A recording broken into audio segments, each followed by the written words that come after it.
If you slept a full 8 hours last night and still woke up feeling like you got hit by a truck, I need you to hear this. The problem was never the number of hours. It's what your brain was or wasn't able to do during those hours. While you were asleep, your brain was supposed to run a cleaning cycle, a literal wash cycle that flushes out waste proteins, the same kind linked to Alzheimer's that build up in your brain every single day you're awake. If that cleaning cycle doesn't run properly, it doesn't matter how long you were lying in bed. You wake up groggy, foggy, and running on fumes. And here's the good news. This isn't an inevitable part of aging. It's not something you just have to accept. In this video, I'm going to walk you through every lever that controls the quality of your sleep. Temperature, light, sound, air, and what you eat before bed so you can actually get the deep restorative sleep your brain is designed to have. Stick around for part 2 because that's where I get into the exact nutrients and habits that turn my own sleep around after years of genuinely brutal insomnia. It's not just about hours, it's about depth. Most people think of sleep as a single block of time. You close your eyes, hours pass, you open your eyes. But sleep isn't one uniform state. Your brain cycles through different stages throughout the night. And one stage in particular, deep sleep, is when the brain's cleaning system, sometimes called the glymphatic system, actually kicks into gear. This is when cerebral spinal fluid washes through brain tissue and clears out metabolic waste that built up during your waking hours. If you're spending 8 hours in bed but barely dipping into deep sleep, you can wake up feeling like you barely slept at all. Because in the way that actually matters for brain recovery, you kind of didn't. That's why the goal isn't just more hours. It's creating the conditions that let your body drop into deep sleep quickly and stay there. Lever 1, temperature. This is arguably the most underrated lever, and it deserves to go first. Your body spends all day fighting to hold a stable internal temperature around 98.6 degrees Fahrenheit. It works hard to maintain that number no matter what you throw at it. Heat, cold, exercise, even a cold plunge. Your body will find a way back to that baseline. But something different happens right before you fall asleep. Your core temperature is supposed to drop by 2 to 3 degrees. That drop isn't a side effect of falling asleep.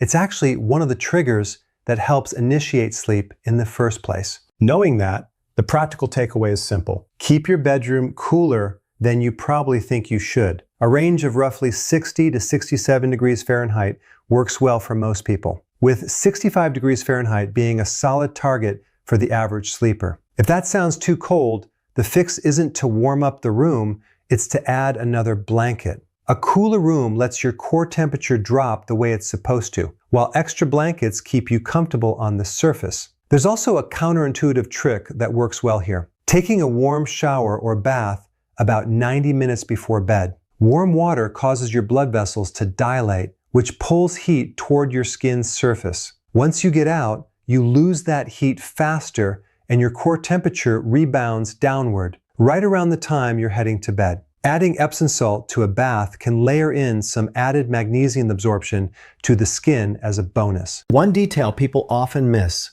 cold feet can single-handedly disrupt your ability to fall asleep, even if the rest of your body temperature is dialed in perfectly. If your feet are cold, throw a blanket over them specifically, or wear a light pair of socks to bed. It sounds minor, but it consistently makes a noticeable difference. And on the flip side, the worst thing you can do is try to sleep in a room sitting at 75 degrees Fahrenheit or warmer. You'll toss, turn, kick off the covers, and never quite settle because your body physically cannot complete that necessary temperature drop in a room that warm. Lever 2, light.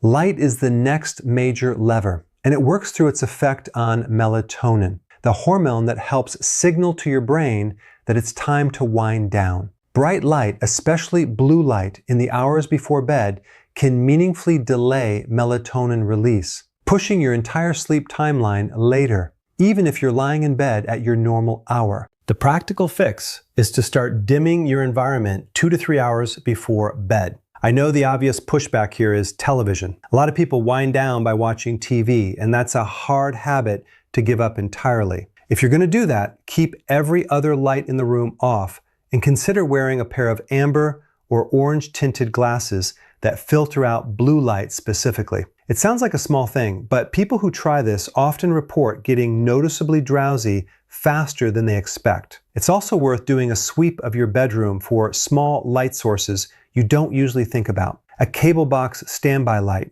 a glowing alarm clock display, a charging indicator on a device. None of these individually seem like a big deal, but collectively, they can be just enough ambient light to interfere with melatonin release over time. Interestingly, not all light is equal here. Firelight, the warm orange, red, and yellow glow from the fireplace or campfire, is actually calming and doesn't carry the same disruptive effect as LED or screen light. It's rich in a different part of the light spectrum that doesn't interfere with your circadian signaling the same way.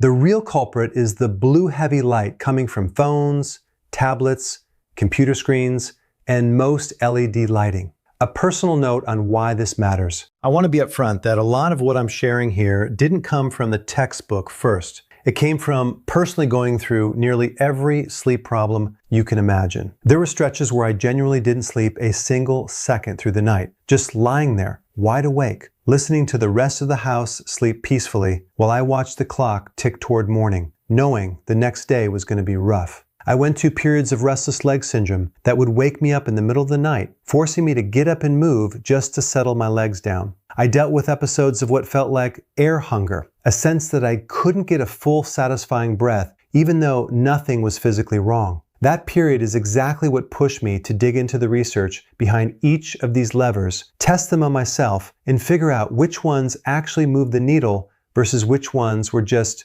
wellness industry noise. Lever 3.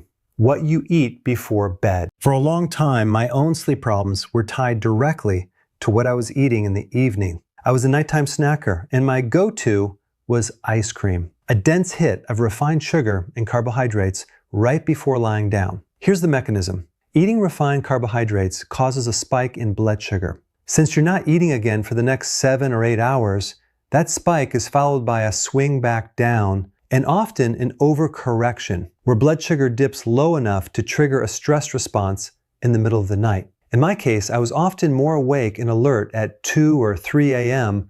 than I was first thing in the morning, and at the time, I had no idea why. I spent a long stretch trying to fix this, with various supplements aimed at lowering cortisol, and none of it worked particularly well, because the root issue wasn't a supplement gap. It was that my evening eating pattern was actively working against my sleep. Once I cleaned up the diet itself, cutting back on refined carbs and heavy grains in the evening, which had also been causing ongoing bloating and digestive discomfort, a lot of the nighttime wakefulness resolved on its own. The broader rule of thumb worth taking from this: avoid eating, especially anything sugary or starchy, within about 3 hours of bedtime. This matters for another reason too. Growth hormone release is heavily concentrated in the first 90 minutes of sleep, and that release gets blunted when blood sugar is elevated. Since growth hormone plays a major role in tissue repair, fat metabolism, and muscle recovery overnight, a late-night sugary snack can meaningfully cut into one of the actual physiological benefits of sleep. Nutrients worth knowing about.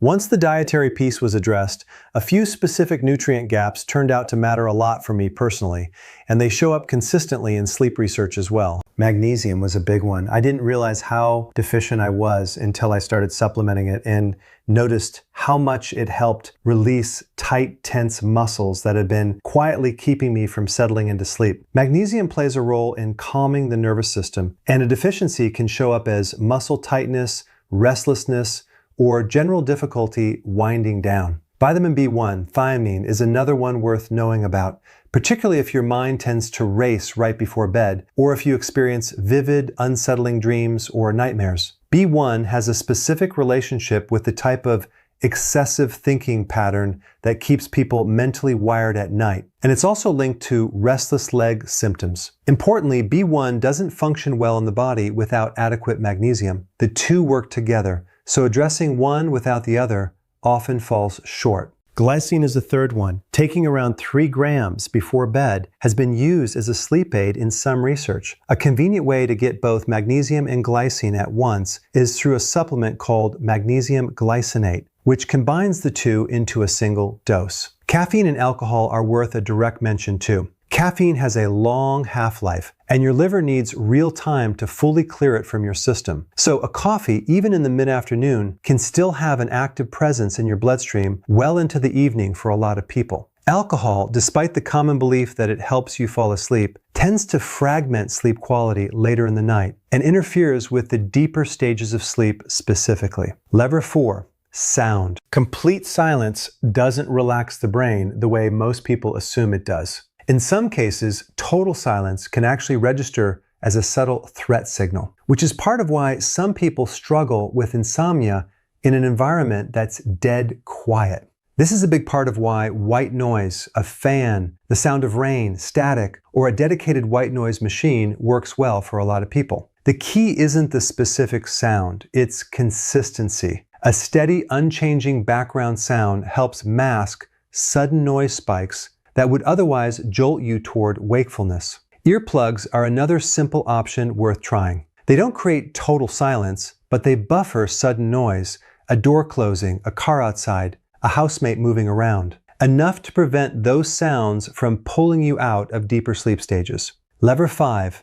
Air. This one gets overlooked constantly. If you sleep in a fully sealed room for 8 hours, oxygen levels gradually drop and carbon dioxide gradually builds up, often noticeably within just a couple of hours. Your body doesn't rest as effectively in a low oxygen, high CO2 environment, even if you never consciously notice it happening. The fix costs nothing. Crack a window or keep the door open enough to allow some air exchange. Adding a plant or two to the bedroom can help modestly as well, since plants take in CO2 and release oxygen, though ventilation does most of the heavy lifting here. The morning piece: light exposure and circadian rhythm. Good sleep at night actually starts with what you do in the morning. Getting outside and exposing your eyes to natural daylight, not staring directly at the sun, just being outdoors in it, ideally within the first hour or so of waking, helps set your circadian rhythm for the entire day. This single habit alone has a track record of producing outsized improvements in people's ability to fall asleep that night, likely because it strengthens the natural rise and fall of melatonin across a 24-hour cycle. A few final simple levers.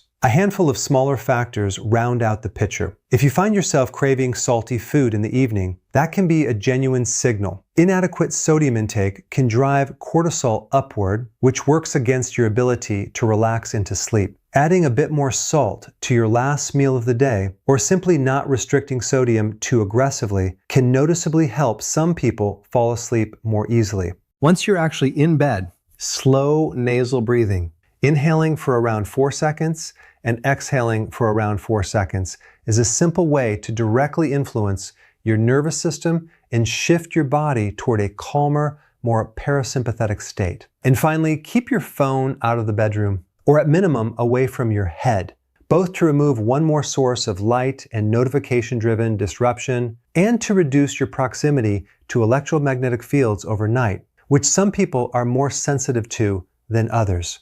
Bringing it together. None of these levers work in total isolation. They compound. A cool, dark room with good air circulation still won't help much if you're eating a sugar-heavy snack an hour before bed. Fixing your diet won't fully solve things if you're deficient in magnesium or B1. The honest reality is that sleep is genuinely multifactorial, which is exactly why so many people try one fix, see modest results, and give up, when the real answer was stacking several of these changes together. If you take one thing away from this video, let it be this: waking up exhausted after 8 hours isn't a personal failing, and it isn't simply getting older. It's almost always a signal that one or more of these levers, temperature, light, food timing, key nutrients, sound, air, or morning light exposure, is quietly working against you. Identify which ones apply to your situation, address them one at a time, and the depth of your sleep, not just the length of it, is very likely to change.